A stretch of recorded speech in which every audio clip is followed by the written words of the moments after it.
Well, no doubt we're living in perilous times with the things you see going on. I'm not worried about it because I know God's in control. So whatever happens, I mean, it's bad, but we know God has it in control. Right is wrong and wrong is right, and just down the line, a number of things. My heart to give is for the young people. For anybody that works with young people, that's where I'd like to give. Because they are the next generation. They're the ones that are coming up, and they need to know about Jesus. They need to get saved. You know, there's so many things to give to. We get 2 inches of mail at least a day of people wanting money for things. And we basically, young people and Christian behind it besides. And we feel Charlie Kirk has really exemplified that in a way that he puts the push on college campuses, and he just takes them right on. Well, Fred's always got his good saying, make it happen. I don't know, make it happen. It just, you kind of can feel it, I think. What we've given has been in a very good soil, sowed in good soil with those guys, and what they've been able to do, and just, it's been totally worthwhile. Sometimes we wonder why more people don't get behind it, and take like George Soros, whatever he gives. And we heard about this one guy, let's see, I'm not going to say who it was for sure, but anyway, she had a huge amount of money, 95% went against a liberal issue. And I think the conservatives are actually fascinated with their computer screens and the digits on there. And rather than, well, I can invest in this and do this, rather than getting at the social things that make America or make our culture what it is. And there's so many people right now in America that have such a huge estates. And what's going to happen to it? Are the kids and grandkids going to argue over it? Or are they going to be able to put it to use right now where it makes a difference? Like the liberals are doing, they're doing it. They're putting it for their cause. It's their religion. And they're just going to make it happen. And with most of the conservatives, it's more the business type thing, you know, let's see, will this work, will that work? Rather than just throwing it out there like the liberals are. The dyed-in-the-wool, solid liberals, it is their religion. I've got the 4 things I call the other side. They're atheists first, which you don't hear much about, but they're atheists, they're Marxists, they're communists, and they're left-wing. Those 4 things. Once their mind goes that way, there's no getting them back. They just don't, boy, was I wrong. That doesn't happen. They stay in it till they die. Well, I think we just have to keep on, we can't be silent. We have to talk. We have to be out, and I feel like we have to be involved in the political realm, you know, be talking and telling people what we think. You know, it's a sad thing, but in democracy, there's 2 things that really count. One is the rules are made by those that show up. And the second thing, it takes money. So we need to show up at the place we need to be. In our local school, people were really aggravated the way things going, and they had school board election. 26 people showed up for election. And, you know, people got to just take this thing serious because the rules are made by those that show up. And people need to just get in what's going on. And it's really a handful of people that make the rules you live by. It isn't the masses. But people need to be part of that. Well, I appreciate it that they're working, they're doing something to make a difference. That's what we all try to do, is make a difference. We're in the arena, and I think that they're working to do that, to be in the arena and do something, not just sit back and let somebody else do it. Keep her going, pour it on. I think there's a basic misunderstanding of giving in the first place. And it's more like, not many people understand this reference anymore, but in the old days you had a pump and you had to pour water in to prime the pump.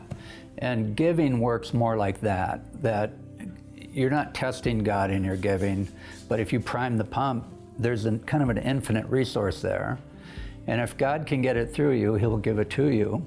So we feel like, and not selfishly, but just it's a delight to give. It's a powerful balm for your spirit. Support Freedom Matters, because freedom does matter. Freedom is one of those things too. It's a funny word that doesn't really mean much. The leftists, communists, socialists redefine freedom, that you're absolutely free to do whatever it is we allow you to do. But that's not what freedom is. And so freedom does matter in that sense, that you get to make the first choice. The wisdom of the crowds, you get to run your business best you see, you get to run your life how you want, and that's a powerful way for the economy and for society to grow and be better. First, I'd like to offer a heartfelt thanks to everyone that took the time to spend the evening with us.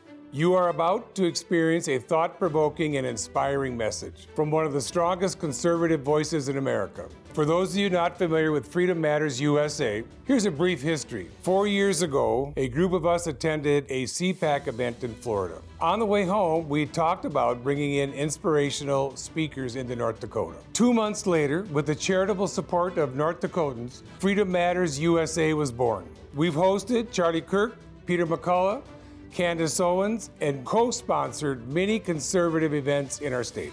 We helped launch the Center for American Experiment North Dakota and held many critical race theory meetings around the state. And we have sponsored many educational events to support North Dakota's oil and ag industries. Some say North Dakota is a safe haven, but identity politics, woke ideology, and radical environmentalism has taken deep roots. Supported by big government, universities, public schools, and our legal system, along with big media. If you watch the news, you're well aware that we are sitting at a critical crossroads, unless we act now. Freedom Matters USA is focused on civic engagement, the future of our children, and our ag and energy industries. Please join us. Use the envelopes provided to sign up for our newsletter, or volunteer to send invites via email or social media. And if you are able, become a financial supporter of Freedom Matters USA. That would ensure that many more will join this movement and attend events like this one. And now, enjoy the show. This is as sincere as I can be. I've been watching Charlie Kirk carefully for about maybe 8 or 9 years, since one of the early supporters of Turning Point came to me and said, there's this guy I'm supporting, he's a really bright young kid, you know, who is he? And he goes, well, he never went to college. So immediately I'm on his side, like 100%. I just was curious about your stance on like college as a scam. Let me prove it to you. How many of you have to take classes that are a waste of time that you wish you shouldn't have to take? Well, there you go. How many of you guys know at least 3 people that dropped out that went to this college previously and earlier? Okay, I rest my case. The elites are the ones that are waging the war on the common man. We are dealing with an oligarchy where they spend their charitable dollars to destroy the freedom and liberty that we all enjoy. Our mission is to defeat these woke communists that are destroying the country. They say, you know, we need to work together more. No, we need to win. The opposition hates us. The opposition wants us in jail. We need to play to win, everybody. And that is the ethos at Turning Point USA every single day.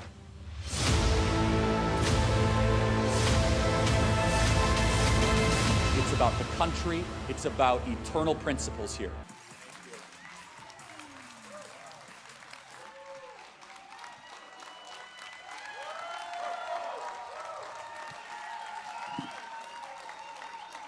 Thank you. Please take a seat. Thank you, everybody.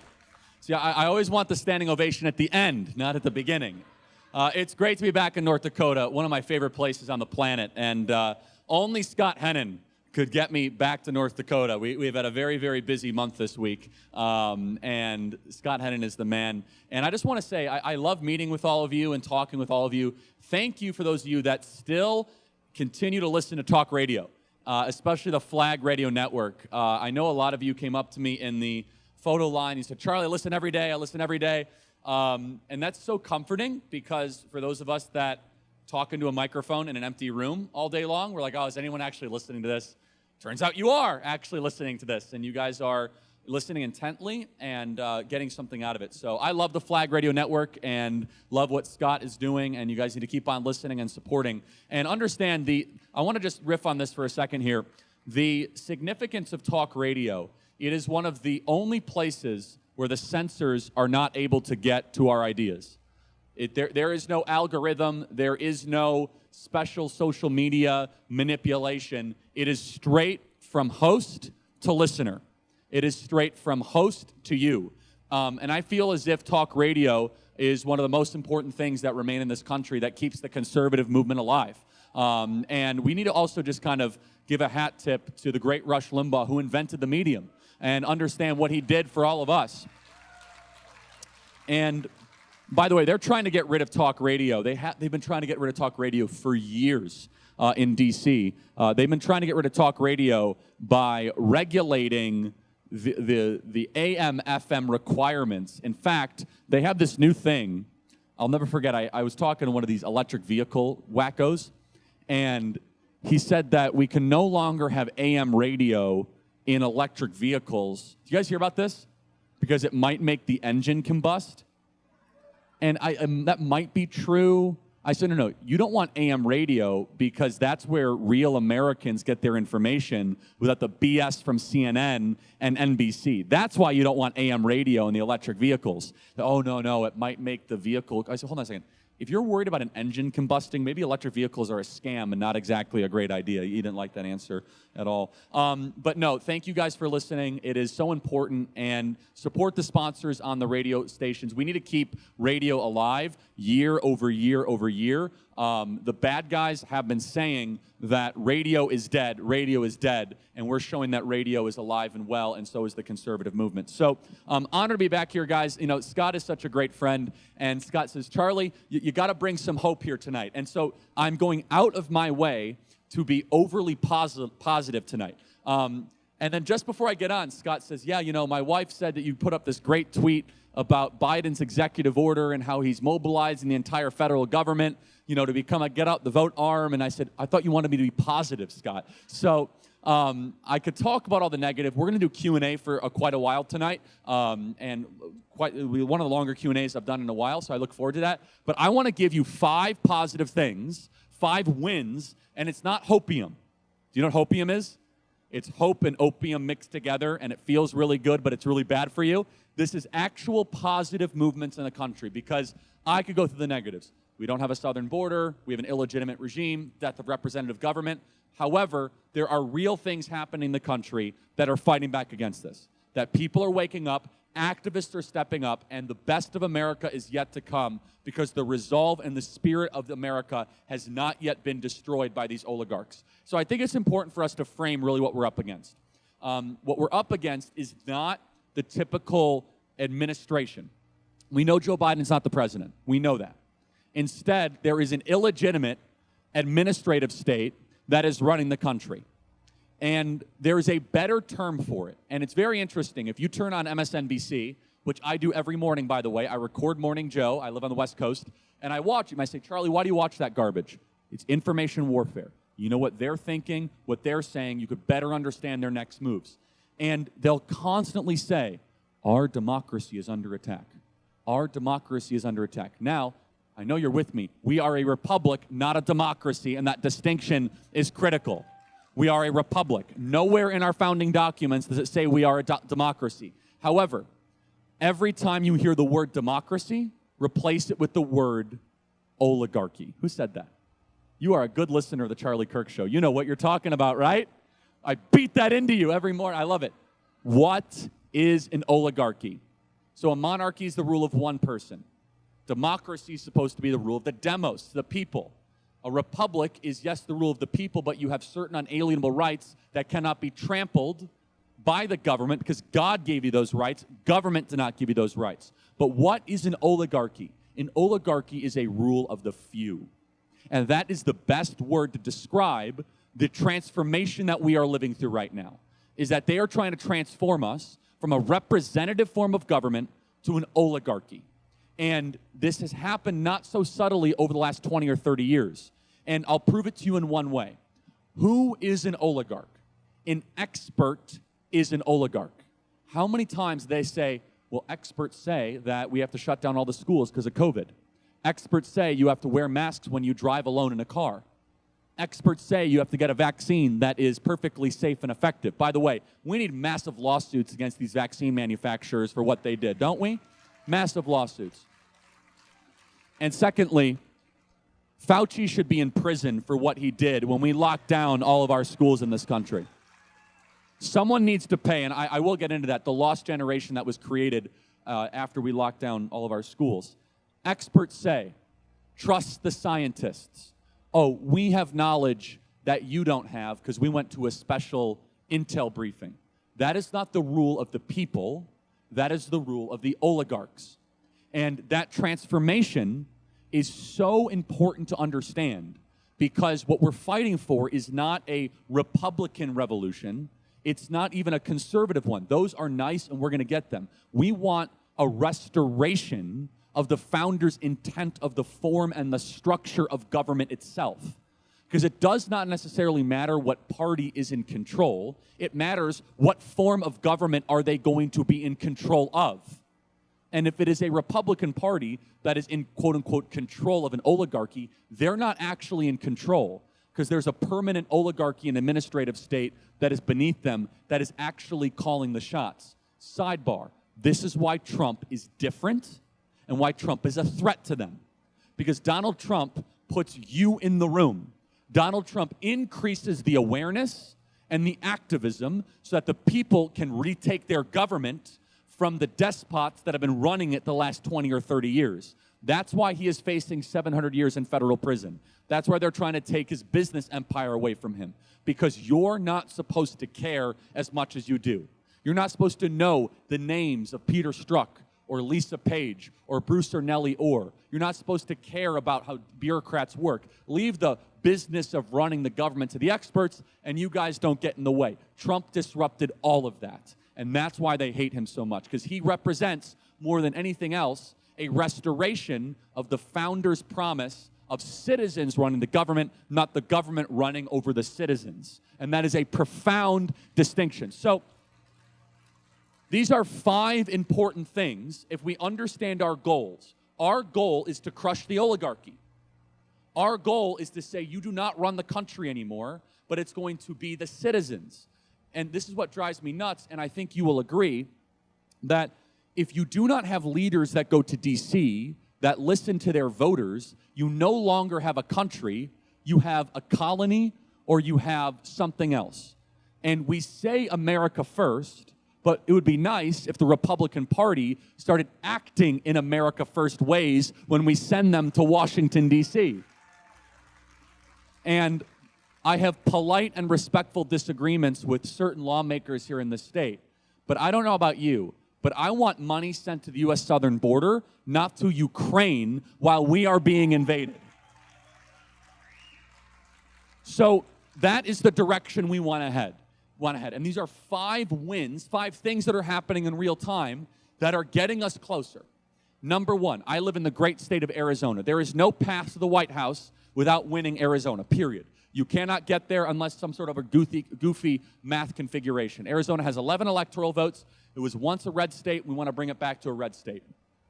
I believe Donald Trump won Arizona in 2020, but we could do that during Q&A. But we'll get to election integrity in a different seminar at a different time. So that's a huge topic. In 2020, there were 100,000 more registered Republicans than Democrats in the state of Arizona. Now, just last week, thanks to the hard work of Turning Point Action and grassroots patriots who refuse to give up, there are now 236,000 more registered Republicans than Democrats in the state of Arizona. Now, that's going to be a turnout game. Can we chase the ballots? Can we get them out to vote? I know what you're saying. Oh, Charlie, the elections are corrupt and broken. I will address all of that. But it is harder to steal when you overwhelm the system. And understand, everyone has their role. My role is to make sure that every single patriot goes and votes and gets into the system. I also worry about election integrity, but you can't pick every single fight. Election integrity is super important, but do you know the guaranteed way that we lose? We lose if our people don't show up.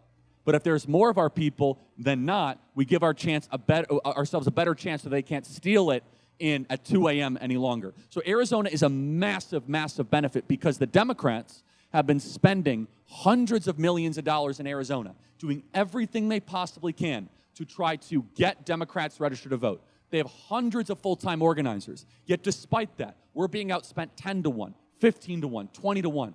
we have net increased the amount of registered Republicans by 136,000 new people just since 2020. What can possibly explain that? That means our message is reaching new communities. Hispanic voters, younger voters, people that traditionally were not Republicans that are moving into the state of Arizona are identifying with our value system and the conservative agenda. Second win I want to share with you, Pennsylvania.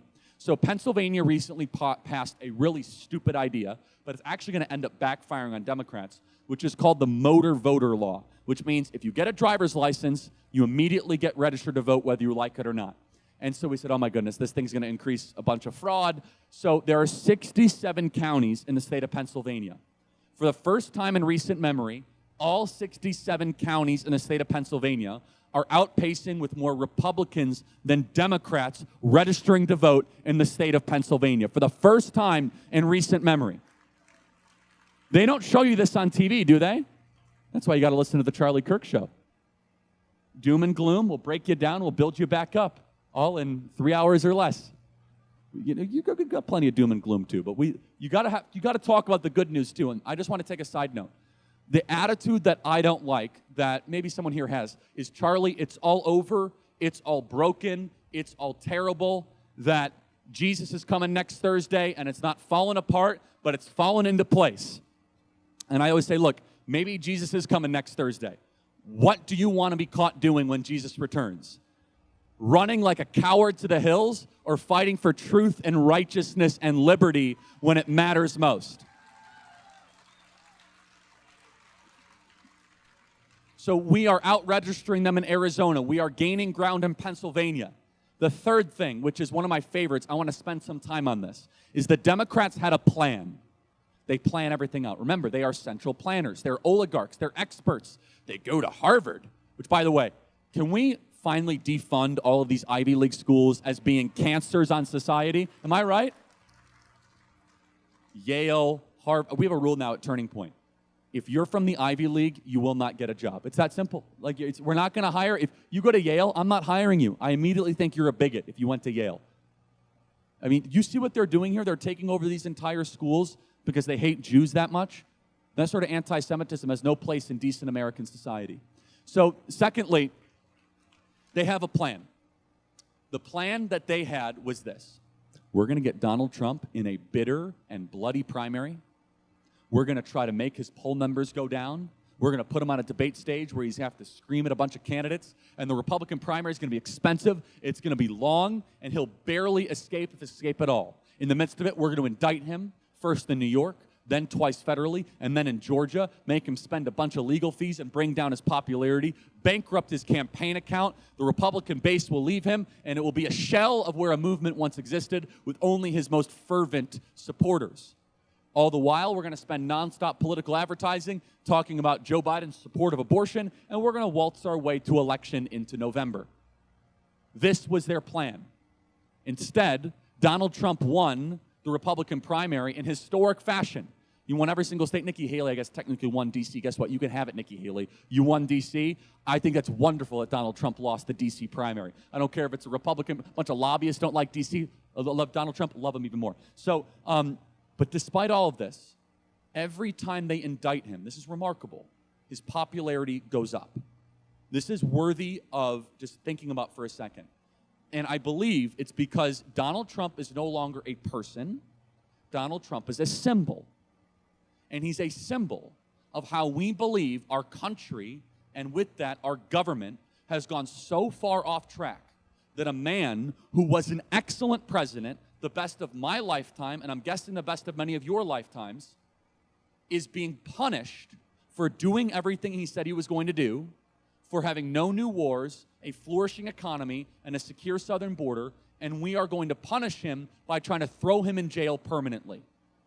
Those of us that still have reason and have capacity to think and process information, we say, I like Trump more the more that I see them throw lawfare at him. In fact, they thought that the lawfare campaign against Donald Trump was going to break him. Tragically, it has not broken him. It has broken our faith in the American justice system. And this is a very sad truth that we must sit in, is that they are going after all of us. Just last week, they indicted rank-and-file patriots in the state of Arizona. You guys have a great attorney general here, by the way, who's doing a wonderful job. Unlike in Arizona, our attorney general in Arizona, who is awful, Chris Mays, despite the fact that we have an open border, flagrant crime, tons of opioids, Chris Mays indicts 11 people, including the COO of Turning Point Action, Tyler Boyer, who some of you know, he's on our show a lot, who signed a piece of paper saying they wanted to be alternate electors for Donald Trump, a constitutionally protected tradition that was actually used by the Democrats in 1960 successfully. She's indicted all of them. Dana Nessel did the same thing in Michigan. This is an outrageous campaign, because you know why? All they have left is handcuffs and leg irons. They cannot win the debate about who can run the country better. They cannot win the debate about who is better equipped to govern.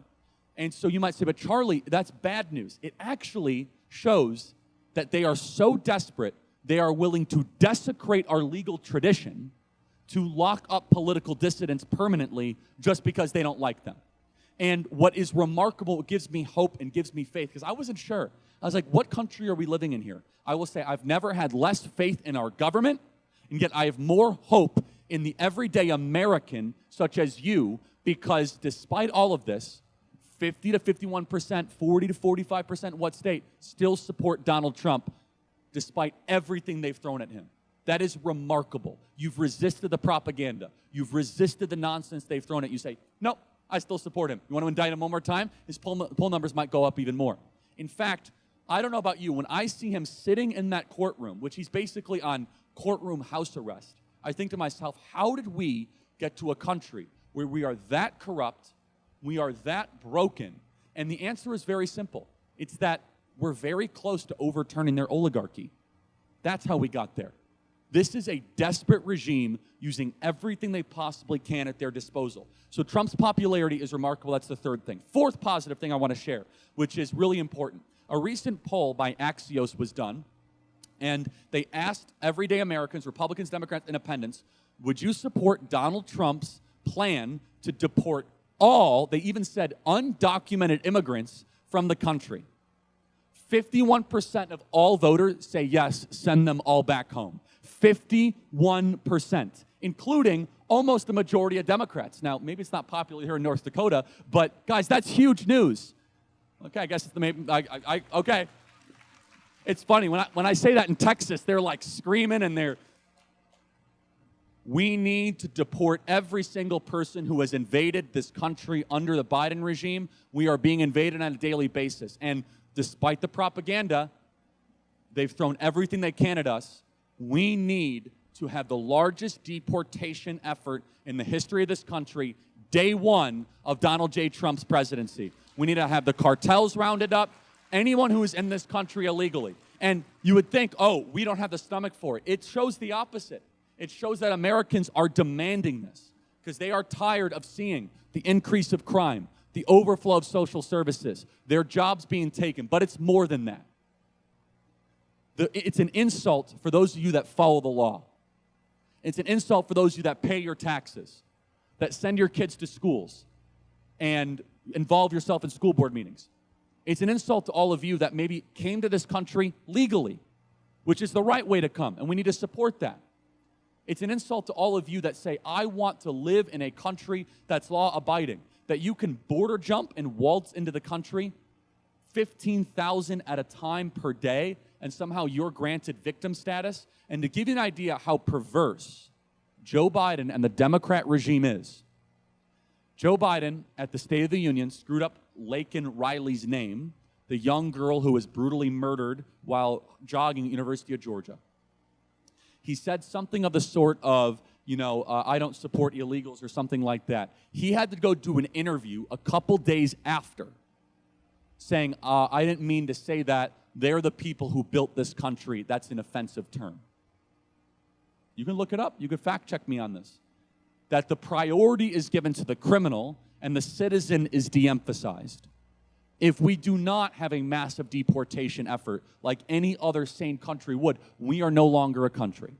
You cannot have millions of people break the most fundamental. What is that signal does that send? Your first contact with somebody, they say first impressions matter. Yeah, the first impression is I'm just going to break into your home.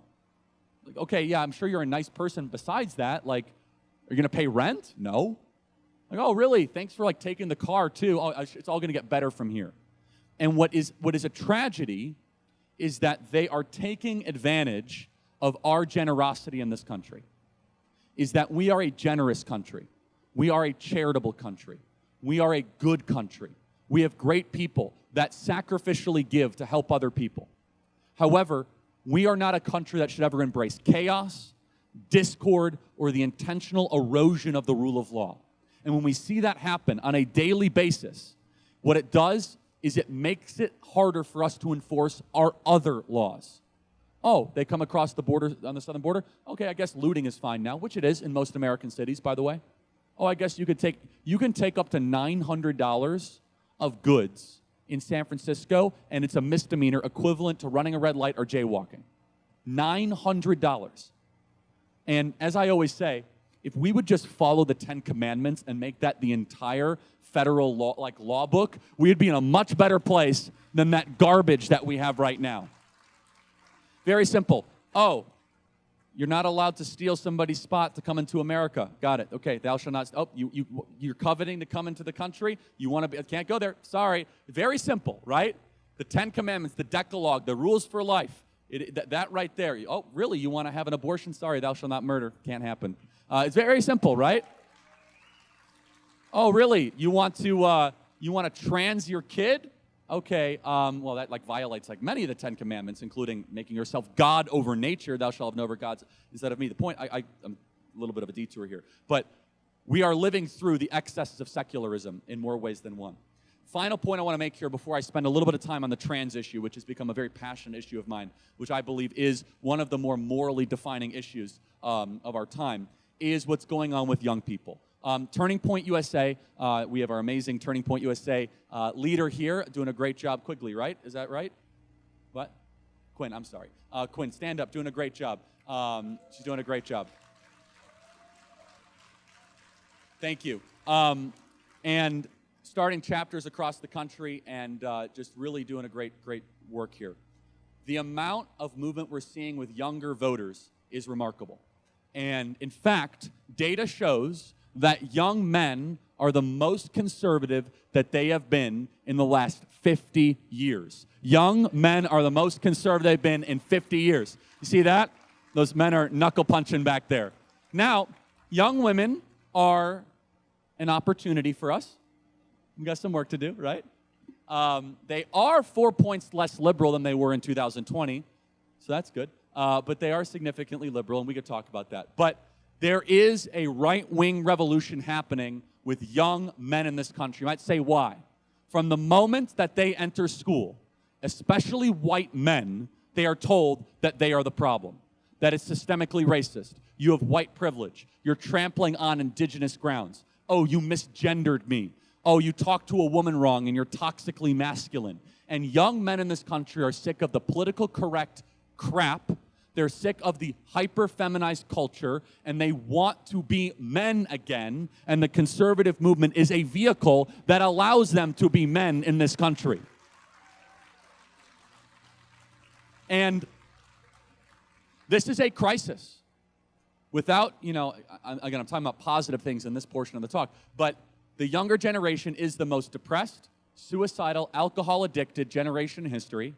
We have the lowest fertility rates of any country in American history this year. Lowest fertility rates, below replacement levels.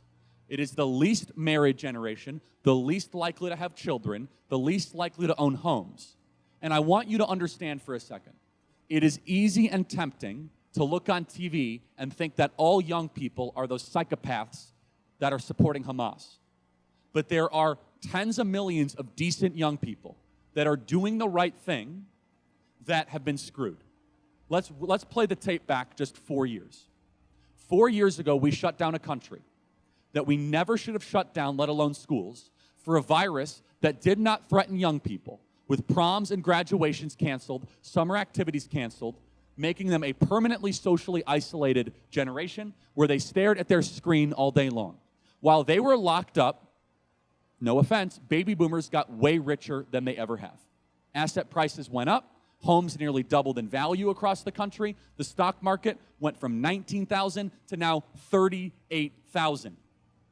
A lot of young people don't own stocks. They don't own assets. They were just like, okay, I guess we're locked down wearing masks. By the time they graduate college 4 years later, home ownership is at record low levels for the younger generation.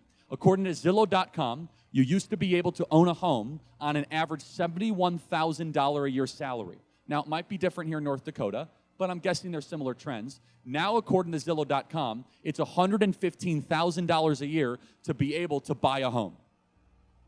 So you have a generation that went 4 years into debt to study things that don't matter, to find jobs that don't exist. While they're not able to even own property, they look around in the dating pool where 1/3 of the potential applicants to date are gay or transgender, and then the ones that actually might want to date, they're like, no, I want to go move to Minneapolis and become a corporate lawyer, and I'll maybe date you in a decade. And so you have a generation that is collapsing. And by the way, the young people are laughing hysterically because we are training our young ladies to go become masculine versions of themselves, to go into the corporate sphere, reject their biological urge to have children and have a family, go move to our major cities, harden themselves, and maybe entertain dating seriously by the age of 32. And we wonder why fertility rates are the lowest they've ever been in American history. Maybe it's because we've turned our back on God's design and say, oh no, don't get married, it's a terrible thing, when we should be the ones celebrating marriage as God's design for all people to have children and to be fruitful and multiply. And that message is a winning message. It's a beautiful message.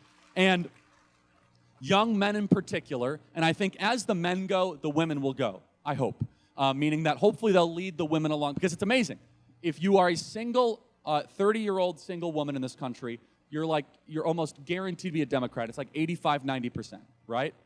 As soon as you get married, that goes down to like you're 60% likely to be a Democrat.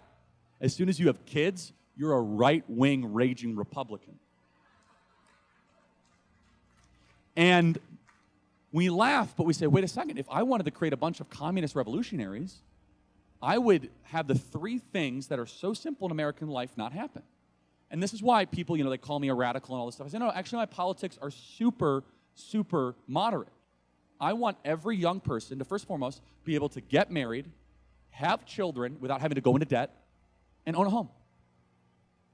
If you were able to do those three things, I don't want to say easily, but you were able to do it affordably, and you made it happen, you have something that this generation does not have.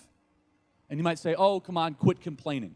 Let's talk about healthcare debt, medical debt, student loan debt, credit card debt. Have you seen prices are up 15% in just the last couple of years, and wages are not keeping up with inflation, not even close. So your dollar is worth less every single year. We have to pay more taxes to go feed Big Daddy government. And then to have the number one reason, and this is what's striking, and I reject this, but I sympathize with. You might say, oh, kids don't want to have, they don't want to have kids because, of all their left-wing values. Sort of. The number one reason why people are not having more children, it costs too much money. Elizabeth Warren is a whack job. However, she wrote a book that was very, very interesting before she became a senator. And it was called The Two-Income Trap.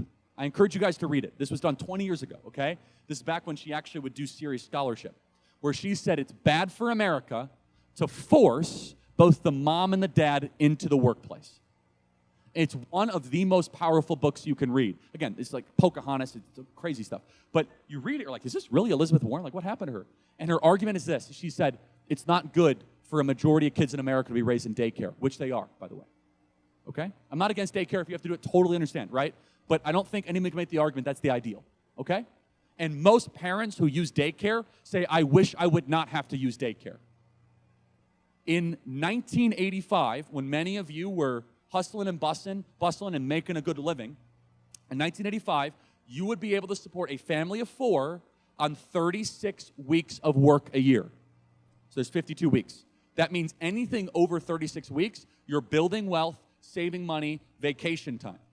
It now requires 56 weeks of work a year to support a family of 4. So every year you're getting poorer. And by the way, those are 2 years outdated. I bet it's like 60 weeks of work. So the wife has to go into the workforce.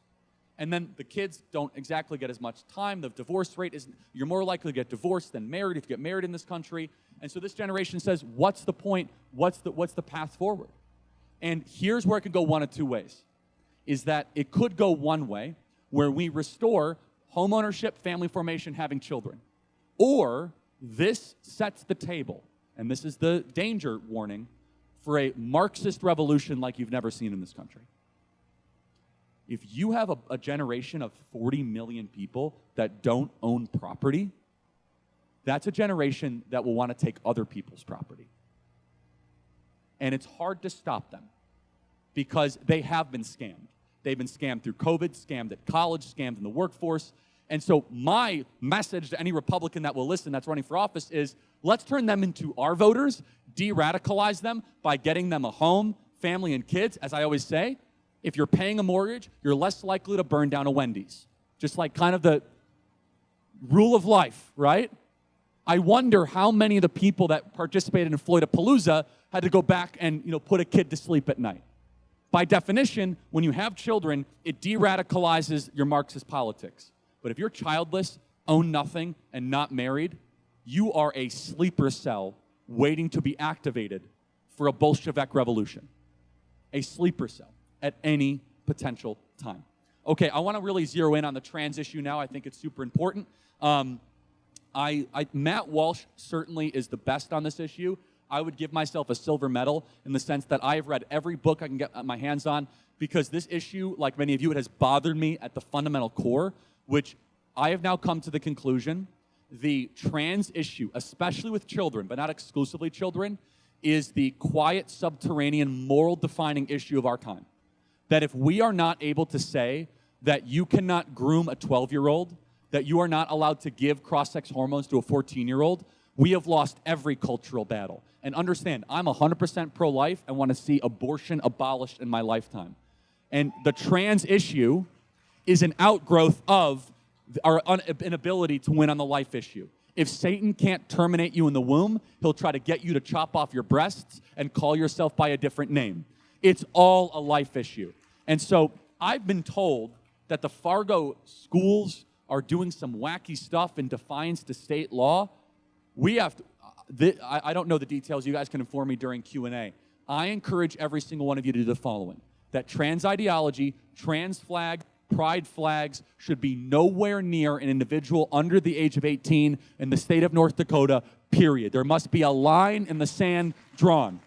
And the tragedy of this is that we were, again, taken advantage of. If there was again, I'm writing like 4 different books, but I have one coming up in the summer.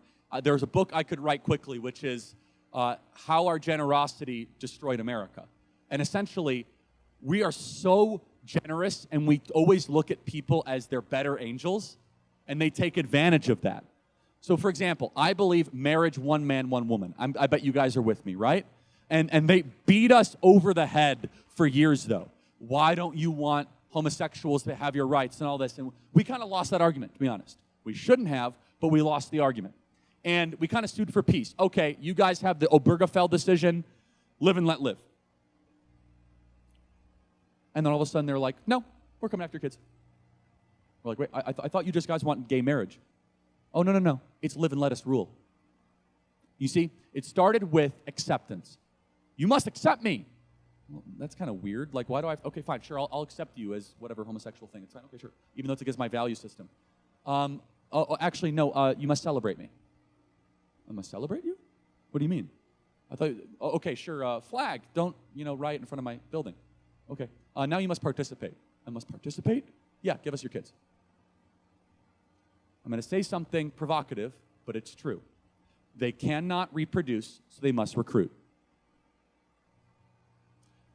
Make that a bumper sticker and see how that goes in downtown Fargo. And I know that might cut deep, but it is true. If it was all about acceptance of a certain lifestyle of how people were, why do you need then it in curriculum? Why then do you need it in as a standard operating procedure? Why couldn't you just wait till someone's 18 to allow them to talk about it? No, because it is a social contagion. There has been a 5,000% increase in trans-identified youth in the last couple of years. 5,000% increase. And it is being taught. And now I just want to scare the parents here for a second.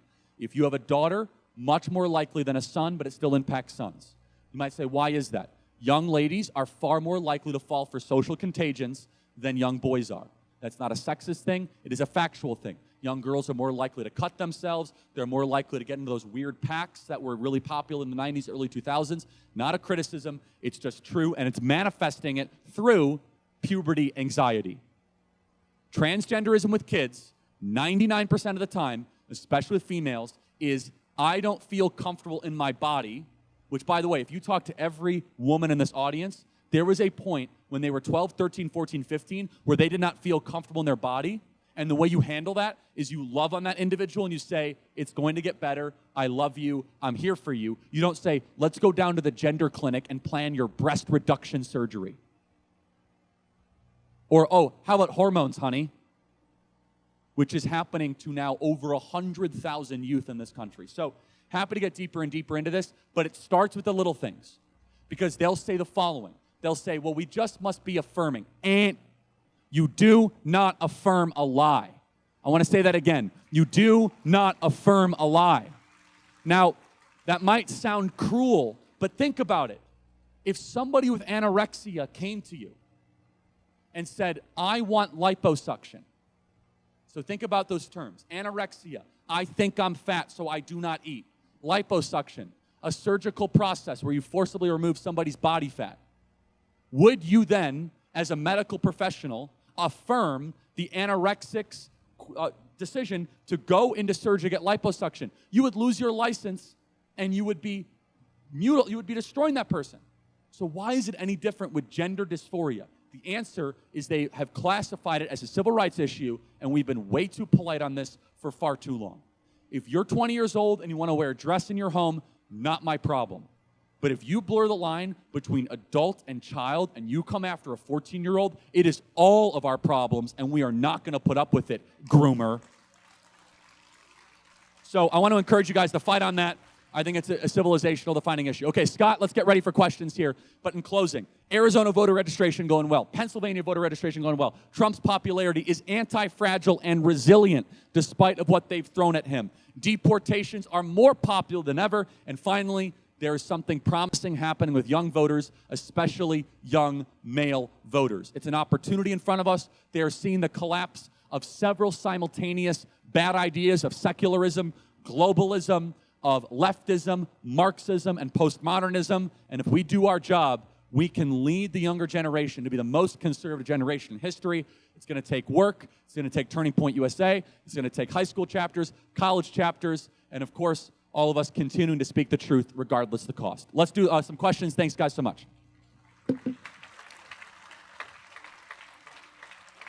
If you would like to ask a question, I'm going to be roaming around. So just raise your hand and flag me down. We'll be right there. Here's the first question. Okay. I'm Devin Stachinsky. I've been I don't know how you'd phrase. I'd say he's a Fargo School Board watchdog is what I'd call you. Yeah, that's fair. A good one. For over 2 years now. One of the things that you said about what they're doing in secret, I can expand upon that a little bit. They have this document that has only been seen by about 10% of the staff. It's called their Gender Inclusion Guidelines. And in them expressly, it asks the students whether they should inform the parents or not about all of their gender things. So there's that. I don't really have a... Well, and that's important. So first of all, is that against the law, Scott, here in North Dakota? Are they breaking the law? The Attorney General's in the front row. You better ask him. Yeah, he's a better lawyer than I am. I don't know. I'm just wondering. Because I didn't mean it facetiously. It could be against parental notification. Remember back to the 10 Commandments.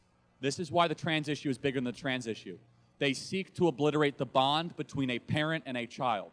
In the 10 Commandments, it is the only commandment that involves a promise and your nation.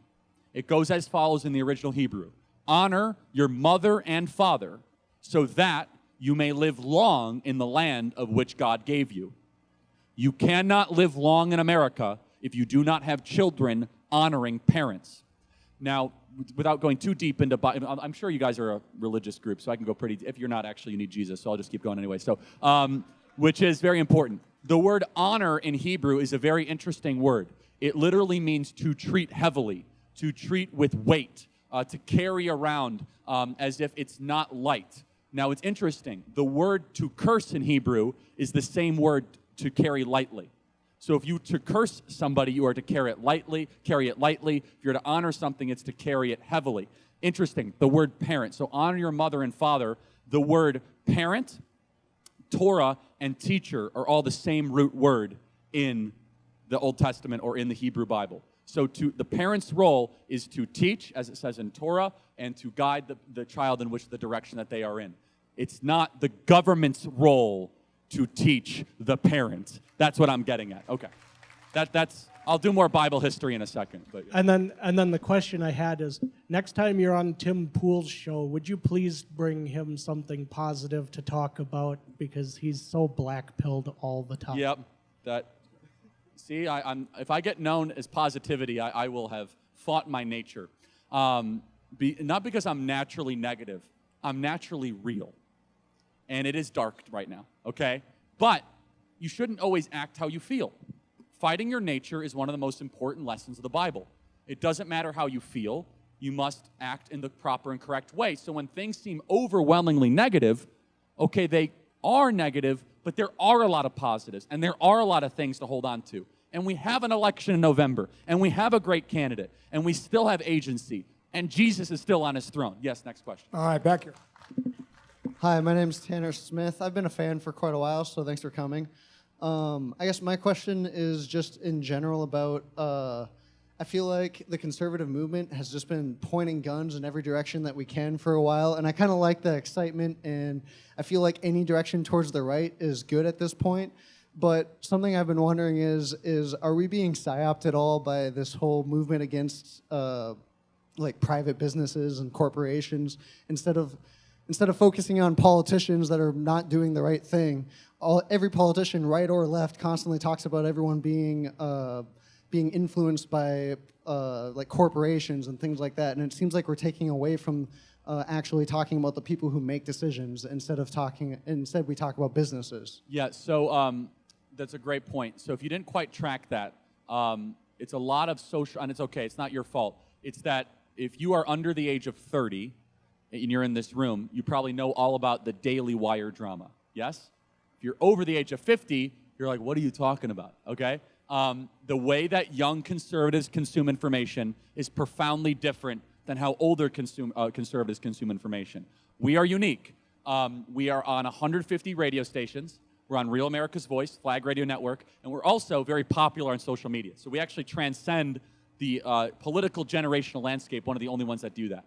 I will say, I haven't engaged in the Daily Wire drama or any of that because they're friends of mine, and I think it's time that we stop shooting at each other as conservative influencers, and we do need to hold our lawmakers accountable more when they do not represent the will of the voters when they go to Washington, D.C., especially here in North Dakota. You guys are a safe Republican state. You guys need to have leaders that reflect your values when you send them to Washington, D.C. Yes, sir. All right. Hi, Charlie. Honored to be here. Huge fan. My name is Christopher. I'm a student at NDSU. I have several professors who are foreign, can hardly understand a word they say when I go to class. And I am like currently Arab, not Chinese. I'm curious. What? Chinese, Pakistani, whatever. Just most random things. And I can hardly understand a word they say when they go to class. It's quite frustrating. And I'm not passing a couple of my classes right now because of it, and finals is next week. So that's also frustrating. Number two. Recently, my sister sent me a text and said, hey, can you come to the greenhouse next week with me for like a seminar? And I said, why? She said, well, apparently now white straight males are a minority at NDSU. What advice do you have to me to combat these issues at our campus? Yeah. Well, so do you guys get like minority protections then? I guess probably not, right? Yeah, that's the irony, right? is that you might be a minority, but they still treat you as if you're a majority. That's right, because someone always needs to be blamed. I don't even know how to answer the Pakistani professor thing. I'm sorry. So don't go to college is my answer, because it's a waste of time and a scam. So I don't know if that helps at all. But anyway, so that doesn't help. Again, you're kind of proving my point. Can't understand my professors and all this. Okay, you're going into debt for this. Why exactly? Okay, so the second part is important. And I don't like talking about this, despite how the media attacks me relentlessly.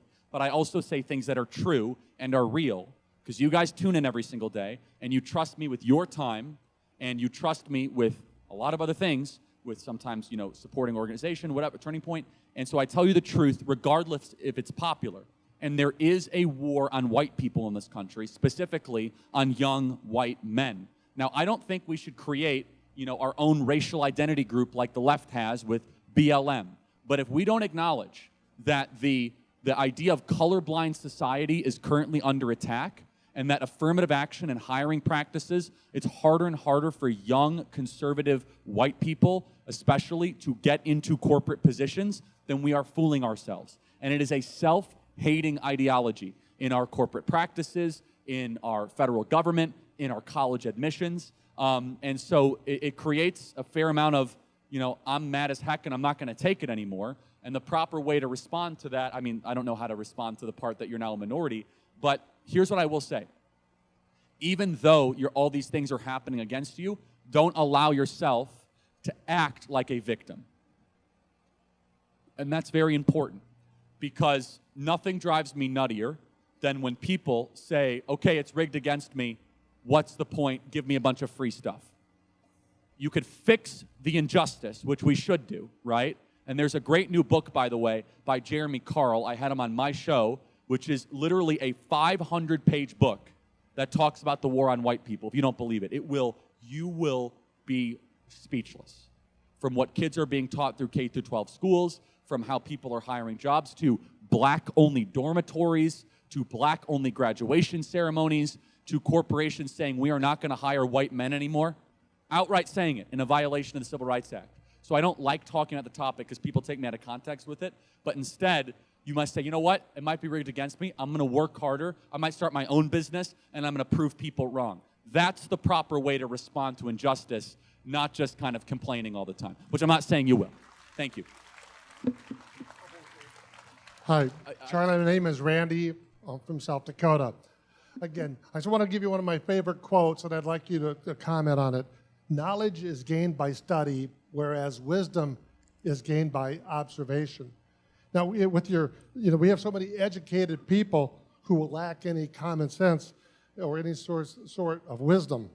With your experience in Turning Point, what have you found is to be the most efficient technique or the most effective argument where we can get these so-called educated people on the road to wisdom? What a beautiful question. So, number one, the scriptures say that wisdom begins with the fear of the Lord. So if you do not have a fear of an almighty God, you might know a lot of facts and be very educated, but you'll be an idiot. And so that's what I always say. Being educated and wise are two different categories. You perfectly put it in your question. So let's define the terms. What is wisdom? Wisdom is the knowledge of the things that do not change. Better said, wisdom is the understanding of the things that do not change. For example, good and evil. What is a human being? Were we created? Is God in charge? What is mercy? What is justice? What is humility? Who is Jesus Christ? What's in the book of Genesis? Those things never change. So wisdom is the installation of these understandings that are the same in year 2024 than they would be in the year 1774 or in the year 1444. So classical education, I know some of you guys are involved in the Hillsdale School here, is a great way to do it. So wisdom can come of one of two ways.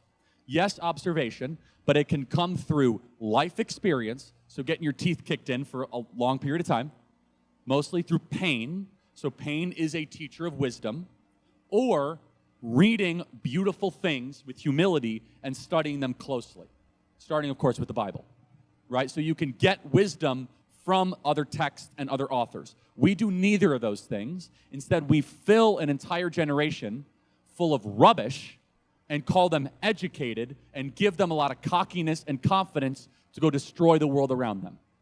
And so they're not a religious generation, they're an increasingly secular one. So what have I found as a way to successfully instill wisdom? Well, here's the teaching, which is you must administer the law to the proud and grace to the humble. So there are a lot of proud young kids that think they know everything. So you must give them the law, show them where they're wrong, essentially, right? Pick apart their arguments, ask them difficult questions, not reject the premise, and stay on them and stay on them. Some of you may have seen my many YouTube videos where we do this, right? And you do that in a form of dialogue of the pursuit of truth. Now, once they have been broken down and they realize they don't have all the answers, then you give them grace. And the ultimate grace is Jesus Christ, right? And then once you start drinking from the streams of liberty, it will bring you to Christ. So if someone is really, here's what I've found. I've spent a lot of time around intellectuals, people super smarter than me and wiser than me. They're the most humble people when it comes to learning. They are the least confident. In fact, if you find a cocky intellectual, you should run the other way. In fact, the people that take learning super seriously realize how little they actually know, how little they actually remember, and that there is a God and we are not him. The most important religious distinction in the country is not even Christian or Jewish or Christian or secular. It's, do you believe that there is a God, and do you believe you are him or not? That's the most important two questions that you can answer. And unfortunately, we have now put over 100 million kids through a broken education system in just the last couple of years, 100 million kids that do this completely wrong. And now we are reaping the political consequences as a result. Next question over here. Hi, Charlie. My name is Vicki. I start every morning with you in my ear. Anybody here that hasn't listened to Thought Crime, you have to weekly listen to Thought Crime. Anyway, that's my plug. So Guatemala sent a letter to Greg Abbott a few weeks ago about all of their missing children.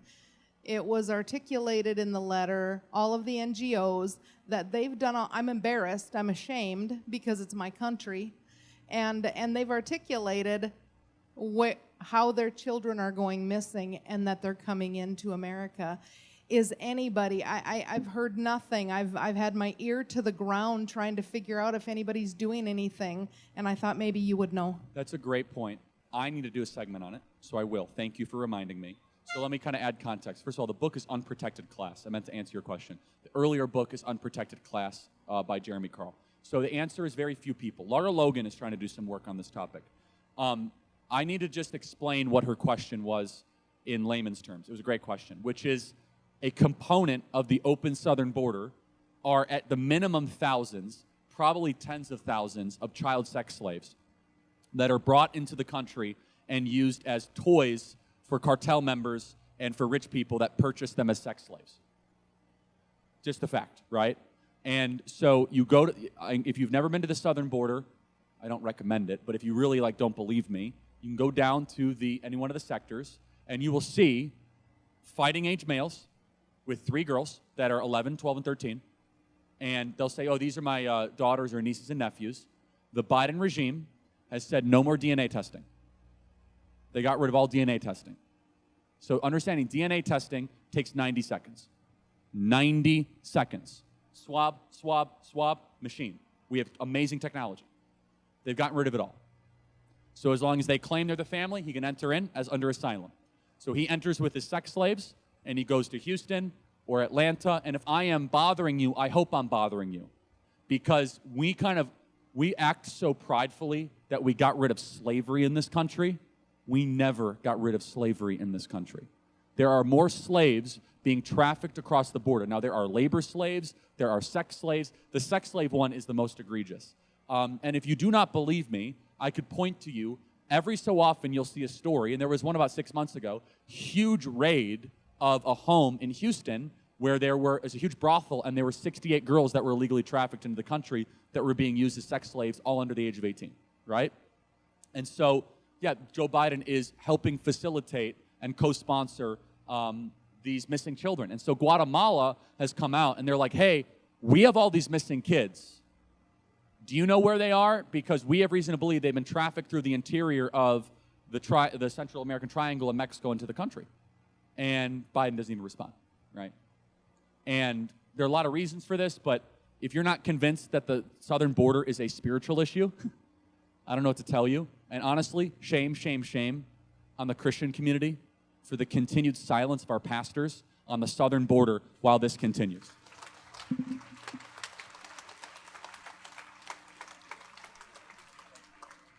Hey, Charlie. My name is Max. I'm a student at the University of North Dakota, just about an hour up. Yeah, how many UND fans in here? Is that Grand Forks, right? Or, yeah, okay. Grand Forks.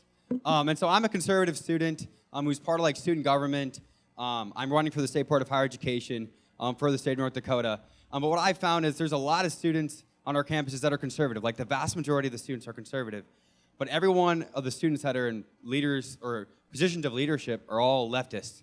Or I'm the only person that ran for the state board that's a conservative.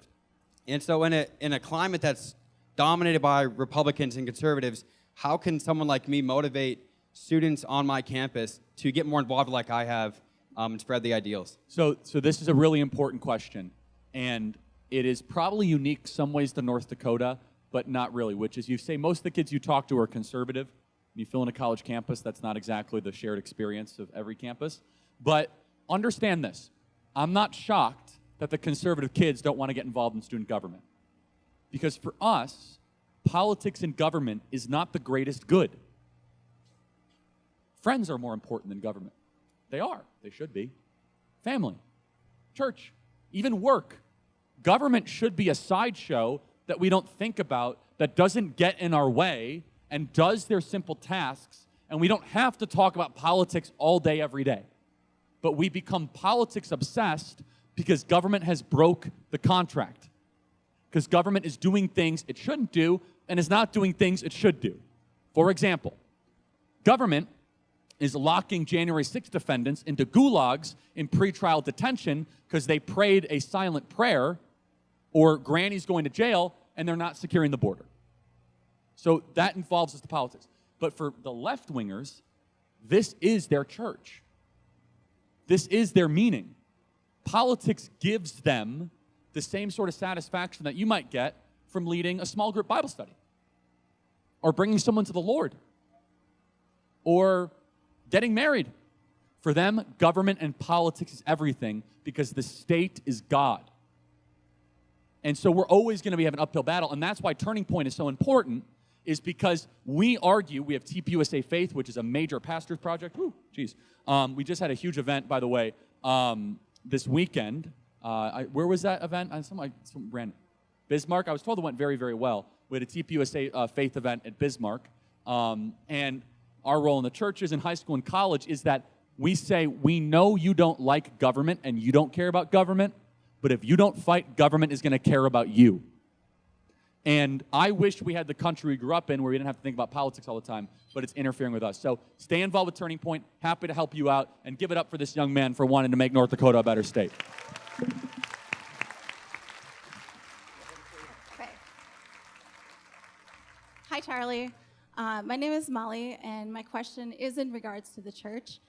You touched on the importance of the 10 Commandments. If we could just get to a place where we could look back at the 10 Commandments, things such as abortion, when we look at the 10 Commandments, thou shalt not kill, and bring that into the church. What do you believe, when you look at the local church here in the community of Fargo, should the church's role be in speaking out against these issues that are deemed political but are actually very spiritual? Yeah, so great question. This is one of my big issues and concerns, and it's been a passion project of mine. So it doesn't matter what Charlie Kirk thinks. It matters what the Bible says. So I'm only going to tell you what the Bible says, and that's what churches should do. So first and foremost, let's just look at the landscape. Secularism is ascendant and is now the dominant religious view in the country. Not believing in God is now more popular than believing in God. That is a failure of the church, a failure of modern Christianity. Secondly, we are seeing the tragedy of secularism with transgenderism, abortion, queer theory, critical race theory. These are pseudo-fabricated religions that fill the place. So if you believe that there is only air above us and ground below us, there's no heaven or hell, you're going to create your own fake God. the God of climate change or environmentalism or earth worship, the God of anti-racism or the God of self. I can do whatever I want to do whenever I want to do it because that's how I want to do it. And we play into that one way too often, by the way, in the West. And the church has said, well, I don't want to be political. We just do the gospel. What an unbiblical approach that the church has been taking. And I'm going to prove it to you, okay? The church, as articulated in almost every single one of the 66 books of the Bible, is first and foremost, we must recognize that there is no separation of morality and state. So they will say, well, there's separation of church and state. First of all, that's not true. It's not in the Constitution. That was a single letter that Thomas Jefferson wrote to the Danbury Baptist Convention, assuring that the government would not come after the state. However, let's just grant that as a premise, that we're not going to have a national church or a national religion. Wherever does it say there should be a separation of morality and state? Every single law that is passed tries to do good. The question is, what is good? And only the church holds the answer to that. So when the church goes silent on morality, goes silent on what is good or evil, right or wrong, infant or adult, we are then saying the distinctions or the moral order that God has created with his perfect and pleasing will is not important because the church wanted to be popular instead of biblical. And the church over the last 30 years was more interested in bigger buildings, bigger budgets, and more baptisms. They ignored the Great Commission, as Jesus said, go make disciples of all nations. He did not say go make converts of all nations. Discipleship is hard. Discipleship is deep. Discipleship takes time. Discipleship is nurturing a plant that will grow that you will not even see when you die go to its full capacity. So what does the Bible say? First and foremost, we must be counselors to the king. The biblical role of politics is that we must counsel the king for moral and righteous purposes. Daniel, Esther, Mordecai, Nehemiah, Jeremiah, Joseph, they were all counselors to secular government for God's purposes. Secondly, Jeremiah 29:7, it says, demand the welfare of the nation that you are in because your welfare is tied to your nation's welfare. That is an explicit teaching that God tells you to care about your nation, your community, and what's happening around you. Thirdly, my favorite verse, Psalm 97:10, which in the Hebrew is done in the command form.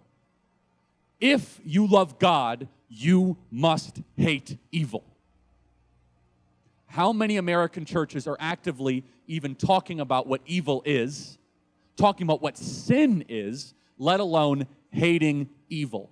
Final point, and I could go on from this, which is that the church must shape culture, but unfortunately, the culture has been shaping the church. Is that the church needs to be salt and light, as Christ our Lord said. What do salt and light have in common? They change the environments they come in contact with. They'll make Fargo more Christian. That has not happened. They'll make Fargo more glorifying to God's perfect and pleasing will. So how do we do that? That means there is a role for Christians to run for government and for churches to express political opinions explicitly and say that this party believes that, this party believes that, vote this way and not this way. You might say, oh, what about the Johnson Amendment? Happy to get into that. That's kind of a wonky question. Here's the point. If you are worried about losing your 501c3 status as a pastor, you should not be a pastor because you fear the IRS more than the government. We have pastors. We have pastors that have a far bigger wardrobe budget than a book budget.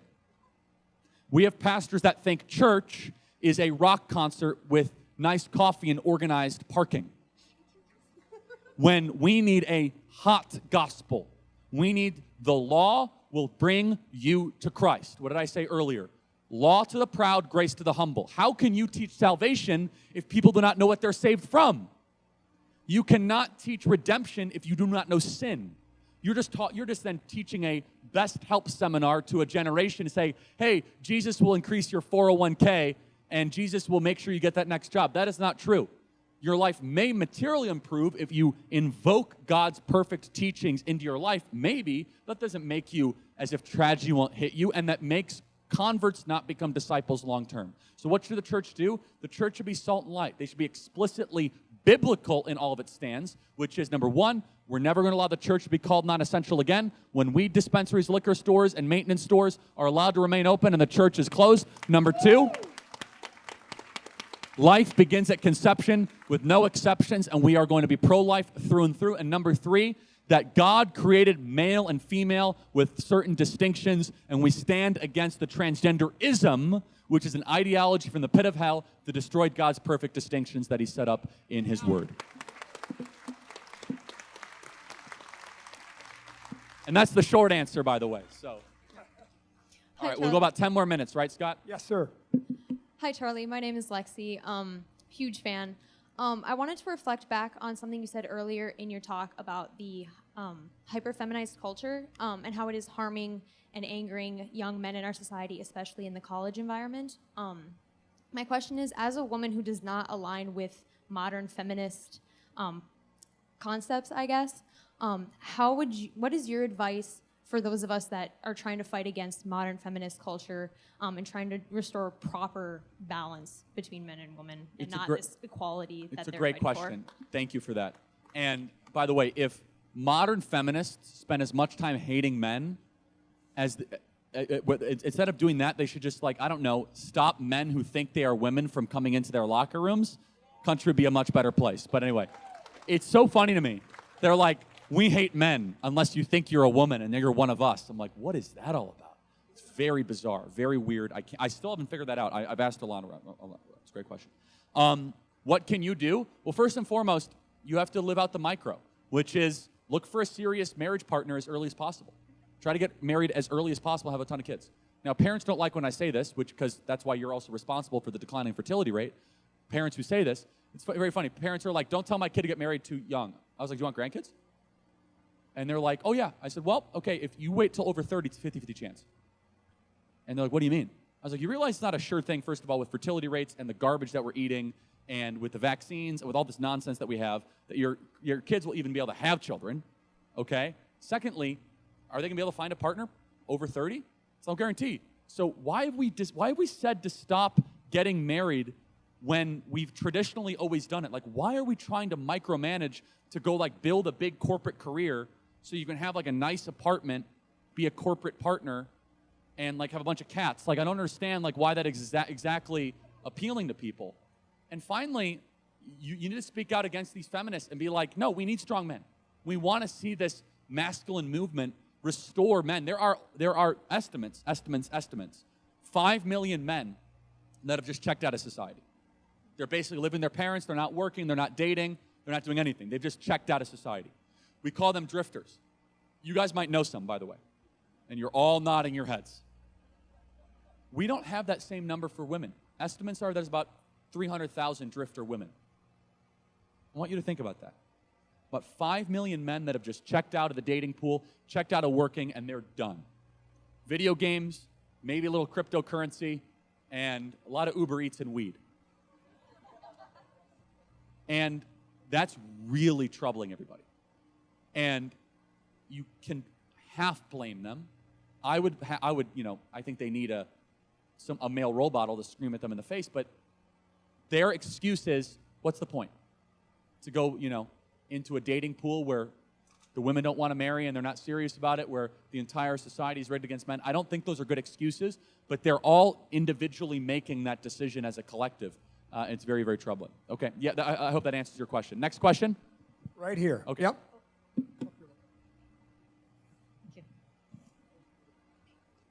My name's Marilyn Prue, and unfortunately, I'm from across the border in Moorhead, and we're like a little blue polka dot with a lot of red around us.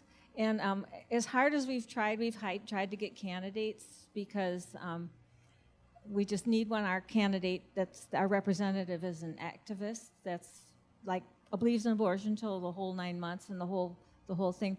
But my question today is, I'm interested in helping or to find the Turning Point chapter in Concordia, which is the college over there, MSUM, Rasmussen College. And I've even thought if I could find like 1 or 2 kids over there to start uniting them.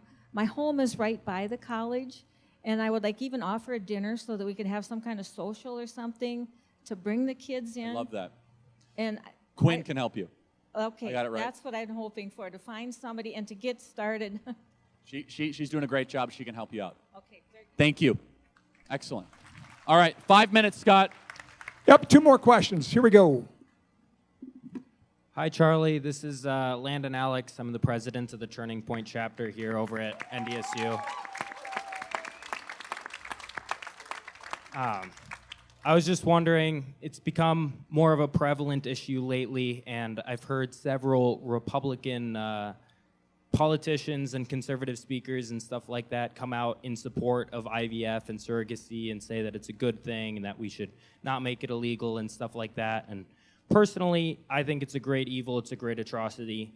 I was just wondering, what are your thoughts on it, and do you think a conservative can reasonably have a pro-IVF position and be pro-life? And is this something that we can start talking about more as conservatives? Great question. Are you Catholic? Yeah, of course you are. Yeah. So a very Catholic question, and I love the question, by the way, because you're coming out from a great place. But an evangelical would never, ever ask that question. And I mean that as loving as possible. So just so everyone understands, in Catholic teaching, IVF is akin to murder. So let's go through exactly what it is. It's in vitro fertilization, where sperm and an egg are put together in a laboratory, and then they are put into utero, hoping that it will attach to the uterine wall, and then gestation will begin, okay? So without getting too deep into it, politically, the position is very clear, which is, like, not only does 90% of the country, but like 90% of Republicans are pro-IVF, right? But I'm going to get to my position, which is that again, it's very unpopular. I don't think that fertilized embryos should ever be destroyed, number one, because I believe that they are life at conception. Number two, there is a way to do IVF.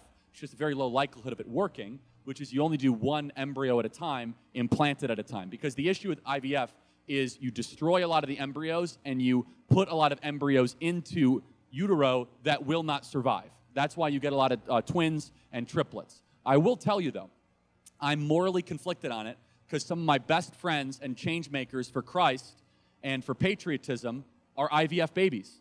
So it's hard for me to square that. So not even sure how to go about that legislatively. Love your enthusiasm. I don't know if I'd call it a great evil. I would say, though, that if you are intentionally destroying human life, that is a great evil, right? And I sympathize a little bit with some of the parents that do it because I think they're different than a woman who walks into an abortion clinic. And hear me out. Which a woman who, because I do believe intention matters with this. A woman who walks into an abortion clinic wants nothing more than a baby to go away. A couple that walks into an IVF clinic is praying for a baby to come, please, from the heavens. So I think that intention gives us some mercy for that family that's trying to do that. With that being said, I think that if you want to be consistent, you say that it's done one fertilized egg at a time. It would effectively end IVF in the country if that's the case, because you need to kind of have mass fertilization. Hope that answers your question, but it's very funny. I did a whole IVF show because I do believe that we should be pro-IVF for the reasons that I mentioned. However, I got like 1% of hate from Catholics, and they were so mad at me. So we can disagree on it, and I love Catholics, and they make the world a better place. I mean that. Right, Scott? Can't argue with that. Come home to Rome. Last question right here. Yes, sir. Thank you for being here, Charlie. I'm a huge fan and a huge fan of the flag. I have a declaration and then a question quickly. Ephesians 6:12. For our struggles is not against flesh and blood, but against the rulers, against the authorities, against the powers of this dark world, and against the spiritual forces of evil in the heavenly realms. If we don't know who our enemy is, what chance do we have? So Christians, believers, let's stand up, pray up, speak up. The spirit of the Antichrist is here. It's infiltrated every institution that we have. Question, did you hear that they're trying to enact the Leahy Act? My wife heard today when I was out making a living that they want to declare Israel a terrorist state. I bet they are trying to. That's an awful idea. I stand with Israel, and I hope you guys do too. I think it's reprehensible what's happening to them. And I love that you said, because you're technically spot on, the spirit of the Antichrist, because I think people get too caught up as the Antichrist is a person, which is a thing, but the spirit is the precursor to the person. So I think that's great. I also just want to caution the audience. do not get too deep into trying to find the time, date, or hour of Christ's return. Instead, glorify God in all that you do, and Christ will return, okay? And so be on the welcoming committee, not the planning committee for Christ's return, okay?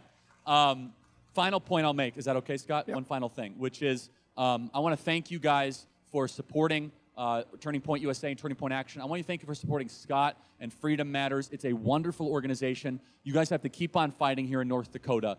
It is so important. I want to just say a plug. If you're not subscribed to our podcast, you can listen to, I don't know if you know this, you can listen to all 3 hours of radio. You might hear a snippet on the flag. If you want to hear all the shows and the interviews in its totality, you guys can open up your podcast app and get the Charlie Kirk Show. And you can get Thought Crime on there too, which doesn't air on radio, which is a lot of fun. So you guys can do that tonight if you want. I highly recommend it. My final charge for you guys is this, is that North Dakota is a conservative state, but you guys are not immune to the social contagions or the Marxism that's coming here. You need to contest for the welfare of the nation that you are in. Jeremiah 29:7. Be that salt and light. Run for office. Pray for your leaders. Fast when appropriate. And you cannot give up. The way that they win is our surrender. Through mass demoralization, the Marxists win. With our resolve, our grittiness, and hustle, I believe that we'll be ultimately successful, hopefully in November or even beyond, because truth will prevail and lies will collapse. God bless you guys. Thank you so much. 1 second here, before he goes, I want one thing. Now that you have your phones out, if you text us, first of all, do the Charlie Kirk podcast, but then text this number, and we will get you a link to this presentation, because I hope everybody in here will share this with 10 people. It's that good. Everybody needs to hear this. So text this number, 701-367-2054. I'll say it on the air tomorrow, too, if you miss it tonight. 701-367-2054, and give me your email address, and we'll send you a link to this event. Do me a big favor. This guy's one busy guy. He is wanted everywhere, and he has a little baby on the way. His wife is very pregnant right now, so he took a big risk by flying up to Fargo tonight, so let's give him a big thank you for coming to Fargo. Charlie Kirk, everybody.